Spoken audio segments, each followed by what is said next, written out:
All right, wonderful people, welcome back to this wonderful channel where we'll bring you back-to-back updates and information as you hot. In case it's your first time of joining us on this wonderful channel, kindly go ahead and subscribe, like, comment, share, and also remember to on your notification button so that whenever our news drop, you will be the first we'll collect them. Let's go down to the news proper as you hot. You don't share it for the obodo. Plenty things don't they go because of matter where we say it concern Nnamdi Kanu ohanezendigbo, one of Ndigbo. But before I go bring you that, the Prime Minister of the Biafra Republic government in exile, Mazi Simon Eba Manjoko Odogwana Manzunanya, says that CDS and the Army General Musa is wrong. There was a time CDS Army General Musa said that part of the problem in Nigeria is Nnamdi Kanu and Mazi Simon Eba. But to be frank, when I heard it, if you look at what is happening in the southeastern part of Nigeria, you and I will be of a truth. This one I don't want to be biased. Whether you be Hausa, you be Igbo, or you be Yoruba, welcome. Nami and you day. Anybody will be say he love freedom, now then get this channel. Because freedom is not about being tribalistic. Freedom is not about a particular tribe. Freedom is about a particular government getting things right. It's not even about Nigeria. It's not even about Biafra. So when one is advocating for freedom, you should also look beyond your nose, look beyond your cycle, look beyond your village, beyond your town, beyond your nation, and look at a future that can affect every other nation. Now, if you look at the structure, the political structure of Nigeria that has, triggered the Biafrans to be deciding to free themselves and feel that as if they are in bondage, they are not among, they don't belong, you find that the injustice is what is called tribalism, nepotism, not giving honor to whom honor is due, things like I am, who knows who, and who knows who, of which you know that some of these things are not prevalent in all this developed country, because in those countries you find out whoever merits it. If you merit to be there, you will be there. And that is why these countries are moving forward. They don't care whether you are the son of Dangote, whether you are the son of the grandson of the president or something like that, but they do it by what? By merit. Whoever merit is supposed to be there.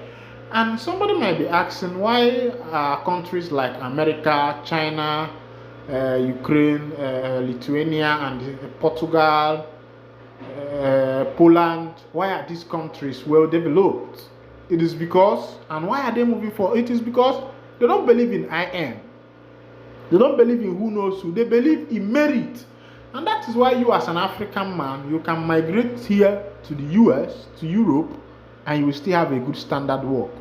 What they believe in is using your brain to achieve what they want to achieve. And this is what Africans have not realized. And even if Biafrans have not realized this part of life, I believe that even when this nation called Biafra will come, if it has the issue of nepotism, issue of authoritarianism, issue of communism, and all these things, tribalism, you see that even when Biafra comes, Biafra will not move forward. So I think everybody that is fighting for freedom should look beyond your nose, look beyond your people, set up a system that we accept each and every person, whether Igbo, Hausa, or Yoruba. Because what you are fighting as a freedom fighter is not a tribal fight, but you are stating the fact, creating a nation, a home where everybody will be welcome. And that's why America is still one of the greatest countries in the world. America is still one of the greatest countries in the world today because America accepts all nations as long as you have what to offer to America. So I believe that in the fight for freedom and what the Biafrans think they are doing, I believe that it should not be a tribalistic talk. So whenever I bring up talk here, don't say you are talking about the Yorubas. you are talking about the Hausas. No. When you say it this way, you know that you are being tribalistic and you are not building a nation that will accept everybody. A great nation should be a nation that accepts the brains. What this great nation look at is the brain. That's why you go to America, you see the Irish, you see the African, you see the Igbo, you see the Yoruba, you see the Jamaicans, mixed up of people in one office, working there freely, moving about. What America is doing is that America is wise. What they use is that they use your brain. Meanwhile, let's go down to the full information of the day of what Mazi Simon Ekpa is saying. He said that Chief of Defense Staff General Christopher Musa has in less than a year blamed Finland twice and now the European Union for not doing anything about Simon Ekpa, whose broadcast and comment push insecurity in Southeast. The material below shows why and how wrong General Musa is. Is Southeast still a part of Nigeria? The Constitution says so, like almost everything in the Constitution that is observed in gross breach. Insecurity in the Southeast is treated as the region's headache. Nigeria is a tripod standing on two legs. Those familiar with a tripod know it stands on three legs. Pre-Civil War, Nigeria stood on three legs. The war damaged one of the legs. Nigeria paid a lot of attention at damaging that leg. In the past 8 years, particularly the Muhammadu Buhari's administration made it clear in words, deeds, and indeed that it would act without concern for the damaged leg. Rogue elements are on the increase in the Southeast. They spawn because those who are doing nothing to restore sanity in the area are mostly beneficiaries of the confusion. The federal government vested with exclusive constitutional and legal provisions and resources to manage insecurity is unconcerned. When a leg of a tripod is damaged, the cook treats the damaged stand with extra care, knowing that without such care as he stares, he posts and its contents are at a high risk of being upturned, and there are consequences. Mischief makers see the Syria unrest as a chance to debrand the Southeast such that it is not an investment destination, unfit for human sustainable living. The media optics highlight this opinion. A May 2023 report on Nigeria's security by Abuja-based security outfit Beacon Intel said of 375 people killed, 5.2% or 35 were in the Southeast, making it the safest region in the country. The report got minimal mention in the media. What is unique about the Southeast is the sit-at-home orders. Only on 17 July 2023, Mr. Victor Onyampa, Chief Operating Officer, KPMG Africa, raised a point about the unease of doing business in the Southeast at a symposium in Aba to mark the 70th birthday of C. Da Uzu, a known investor in infrastructure, estate, and lead private sector promoter of the Enyimba Economic City Development. He graphically showed billions of naira were lost to the sit-at-home orders and how Southeast GDP was shrinking. The facts cannot be disputed. The media, difficult to define in the digital era, are in a race to list the commotion in the Southeast right to how many markets were in disarray in a day. A colleague who arrived from Lagos on Thursday was shocked to see people on the street of Aba. There was another sit-at-home that was to last a week. The impression are that people imprison themselves to avoid gunmen who are taking over the streets. Intensity of the madness varies from state to state, city to city. Our spaces have been considered to mere criminals with whatever names and cases they chose to glorify their assault as Nigeria. Our governors should be comprehensively ashamed of themselves. Why are they in office to have convoys, to disperse resources as they please, to ensure that their people are disseminated while they firm up alliance that creates more turbulence in the Southeast? Are they so afraid to lose their empty empires that they cannot ask questions, the right questions? what fueled their days? Debauchery, meetings, photo opportunities, the competition to amass more resources. Our governors, just 5 people cannot hold a meeting to restore dignity to their cherished offices. They are only visible in agitated competitions to damage the Southeast more through their utterances or loud silence.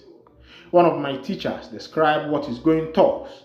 In effect, we have 2 parallel governments in each of 5 states, and neither is of any benefit to the governed. Perhaps we should say 3 governments, the federal manipulation, the other 2 benefiting from the chaos. The governors should be ashamed of themselves. This is coming from my Simon Ekpa. The other 2 governments are the government who order sit-at homes and enforce them, and state governments that do nothing except budget billions of naira as security votes to extend their comfort. What happens to the people does not matter. Some insight from the Owerri prison break of 2021, according to Dennis Amachere, a former assistant director of DSS. There was enough intelligence, enough actionable intelligence, actionable in the sense that it allows for space for people to execute it. 1 week ahead of the event and course of 72 hours before the event and then 48 hours before the event. So 3 times, the Nigeria police force was informed by the DSS that this is going to happen. Apparently, nothing was done to stop the attack. You can see that the governor was referring to that particular report that is not IPOB, indigenous people of Biafra. If Governor Hope Uzodinma blamed outsiders for the attack, did he know who they were? What was done about them? The prison is near the highest concentration of security in Imo State. A look at the places closest to Owerri prison, Government House, headquarters of the police, and the Department of State Service DSS. The Army Brigade on Obinze is not too far away. The invaders released more than 1,800 prisoners, was only sacked for the breach. There have been more attacks in Imo and other Southeast states since then. Our homeland is turning into a wasteland, deserted, distressed, denied, disseminated. Traditional weddings, festivals, and funerals used to be our local tourism, and the funeral resources into the local economy. They are all gone. Insecurity constantly erodes our culture. Fear has become our living. Anything done or not done about insecurity in the Southeast affects Nigeria. Shrine the country. There is a poor understanding of the insecurity in the Southeast when it's treated as insecurity of the Southeast. It is a Nigerian situation situated in the Southeast. Is Nnamdi Kanu the issue? Not any longer. The federal government and those rogues on the streets manipulate his name into the crisis. The Court of Appeal freed him, while would the government still hold him? What stops the federal government from making a formal complaint to the Finnish government about Simon Ekpa, who makes the sit-at-home broadcast? Has the federal government told Finland about the dedicated menace Ekpa is? Government complicity is too obvious that few seem to expect any solution from government.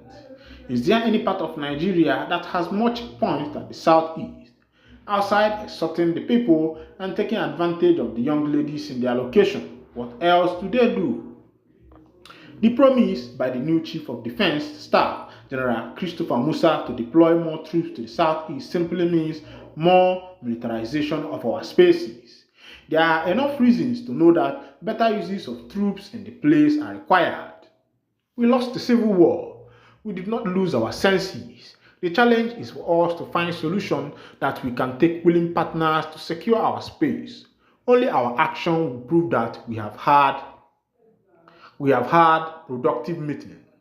The Southeast must act fast. The content global local for space keeps intensifying. The same context encompasses the environment, economics, power, politics, and more importantly, the politics of power. Power is never enough. Its dynamics ensure that those who think they are master of the power of politics still feel inadequate. Meeting where more time is spent praising the nuisance of breaking the kola nut than dealing with the killing of our people, our whole land, or no solution. We must ask more purposely. Details of what can be done and how to do them are not matters for public consumption. As Oku Ndem would say during the Civil War, when surrounded by enemies, we must be entirely vigilant. We cannot afford to sleep. Now, people, when I don't see as they happen, I know it was a long sleep for you, a long script, but I know you paid attention. I know you have benefited. Thank you for listening. God bless you.